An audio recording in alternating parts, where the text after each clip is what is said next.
going on? Coach Abby here, guys, to bring you some more tips, tricks, and value for Jiu Jitsu, health and fitness, wellness, but just to ultimately live a better life. So today I'm actually going to be running you through another Jiu Jitsu grappling session. Like I've said before, this is a learning curve for me always. You're gonna see a lot of mistakes. You're gonna see some good moves. This is a guy that is one of my great friends who is a white belt, but he has done stand-up fighting. He does grappling a little bit, but more no-gi. And so you'll see that in how he moves, what he does, and then how I try to work with it and counter it. And you'll see that this is just a big difference in size, in weight. And so I feel like that should be helpful for people that are looking to come into it feeling like that they're the weaker link, that they're not as strong. And so I hope this is helpful. Like I said, Jiu-Jitsu is a learning curve for everyone. You never master it completely, and that's the beauty of it. So take a look at this video. Let me know what you think down below in the comments section, and if there's something specific you want to take a look at or you want me to record, make sure to let me know also in the comment section.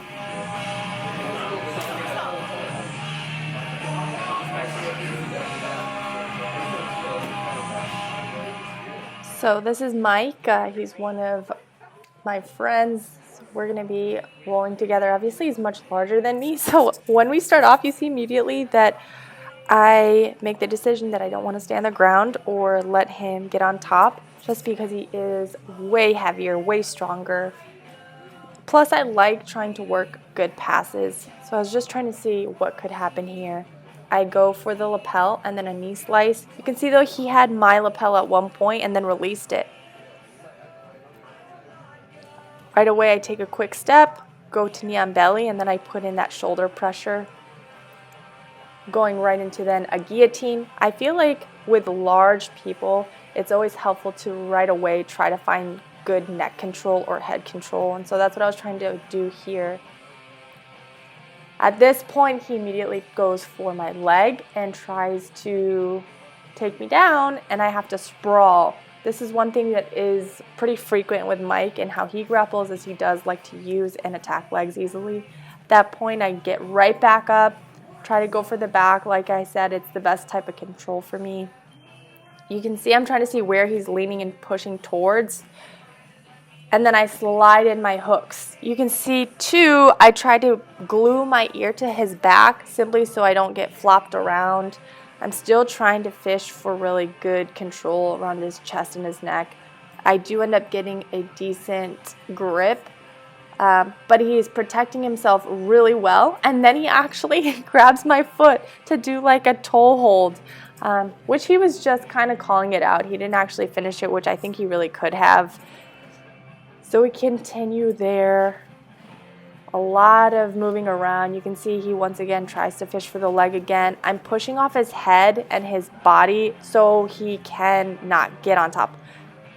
At this point, I attack the arm, go into a diamond, and at this point, I was either going to go for a triangle or an arm bar, trying to feel it out. Once again, Mike has really strong arms. I know that, and so if anything, I try to just catch and see if it's there for any future grappling times, where I feel like it could be used.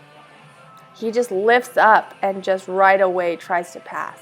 Has a lot more resilience, a lot more strength. I try to keep a good position on his head. I feel like when you can control someone's head and posture, it saves you a lot of effort from fighting them getting on top and whatnot. So here I still have that knee in between that's really blocking him from trying to come up on top of me and weigh me down. I keep trying to get my foot on his hip. He actually flattens out at this point. He's trying to just take out one leg and climb up. I keep readjusting, and get to another armbar position. He's fighting it, but obviously he's probably not giving me his 100%. He's just working technique at this point in movement. Comes right up, and then we have to start transitioning again. The beauty of jiu-jitsu is like a dance. It's very intentional. There's step-by-steps on reaction. You can see here, once again, taking in my legs. He's trying to close in that pressure and climb up, keeping my knee right there on his hip, trying to keep my head and my knees tucked in as well so that there's no extra space that's not necessary. And then at that point, re-facing him, trying to really mirror him. Then I try to do a little spider control just to have a reset to see if there's something else there that I'm not doing or seeing. Spider is something that I enjoy, not necessarily on larger people, but I think it's a good position for me to find new areas or ways to get out or get an upper hand. So here he and I are fumbling. I'm trying to figure out how to stay on top or stay on the side. I come up because he kind of gives up and gives me his back because he kind of lays down. I go right back to that head and neck control. At this point, I also had control of one of our lapels, and I was trying to go for a choke here. He fishes for a leg. As he fishes for a leg, I transition into yet another armbar. He kind of fights it at this point. Once again, he's just working technique. He's not giving me all his strength. But I did have a good amount of his arm and his head control to really execute on it. He still had that leg, so we have to keep readjusting. I reset because I feel like it's a good time to close in space once I can have that reset time. Reading his body, reading what he's trying to do. Once again, going for one of my legs. He likes to lock down one side and work his way up a lot of the times. And you'll find that certain partners have certain tendencies, right? So work on seeing what you can find with what they're giving you or what they fight against you. So, for example, with him, he always fights that neck. He right now has control of my arm, so I can't get it in to really execute on the choke. So then at this point, I have to transition. So as I'm transitioning, I'm seeing that there's some movement. We're rolling around. My hooks could be a lot better. But I do have an arm, and I do have a good back. So at this point, then I tried to, you see, go into a bow and arrow, and it is just not there. I went for it. Look. Body lock. I'm trying to fish for the lapel up above. So I'm like, okay, the body lock will help solidify some control, go into my bow and arrow, and then he fights it because he feels it. I try to come up on top, and then we roll. So once again, we're back into a position where we're trying to adjust. Big thing here, like I said, knee, hip control, trying to keep that space. You see that I have a little control on his ankle just to see if I can pick it.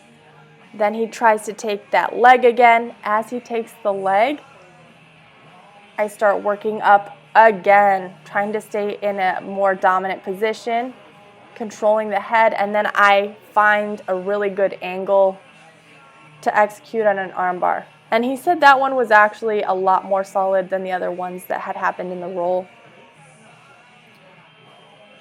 You can see here, he fights it a little bit, and then he just tabs because he feels like it's there. And you want to have partners that are going to work with you. So I hope that was helpful, guys. Once again, Mike is a champ. If you like to watch me make mistakes and learn from my mistakes in front of everybody publicly, like I said, this is a fun learning sport that is never mastered. You just simply learn more and more tools to acquire, to add into your game, and it is so much fun. If you like what you're watching, make sure to let me know what you like and what you want to see more of. Thanks again for being so supportive, and I'll see you guys next time.